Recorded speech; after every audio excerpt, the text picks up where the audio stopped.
فاسألوا أهل الذكر إن كنتم لا تعلمون.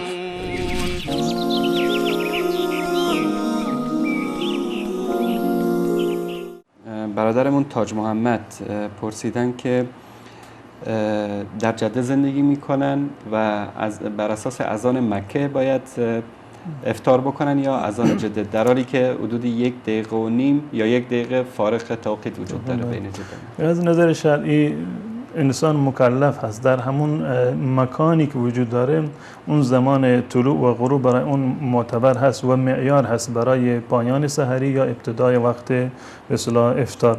و رسول الله صلی الله علیه و سلم فرمودند اذا ادبر الليل منها هنا و اقبل النهار، اذا ادبر النهار منها هنا و اقبل الليل منها هنا فقد افطر الصائم.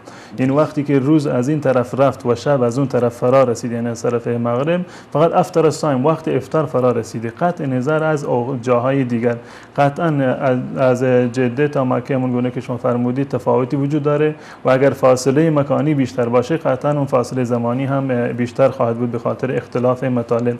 هر انسانی مکلف هست که فقط باید توقیت خود همون شهر سحری رو تمام بکند یا اینکه به اصطلاح روزش رو به پایان برساند و افطار بکند. زیرا که در برخی از موارد این اتفاق میافتد در شهری که مثلا شما اونو مد نظر قرار دادید، در اونجا اصلا آفتاب دمیده، به اصطلاح صبح دمیده، اما در منطقه شما هنوز اصلا صبح نشده، وقت افطار یعنی وقت سحری هنوز تمام نشده. اگر شما قرار باشه به وقت اونها بخورید یا اینکه به اصطلاح افطاریتون تمام بکنید، پس بنابراین این اشکال به وجود میاد که در حالی که اونجا روز هست، یا وقتی اینجا مثلا روز هست اما در جای دیگری که شما خودتون رو به اون بستید، مثلا در مکه مکرمه اونجا شب هست و شما نمیتونید به خاطر توقیت مکه مکرمه در روز روشن بیاید و افطار بکنید. به این خاطر است که افطار فقط و فقط بستگی به وقت همون محل و همون مکانی دارد که انسان وجود داره. وقتی که آفتاب غروب کرد، به محض غروب آفتاب باید بنابر توقیت و افق همون شهر باید افطار.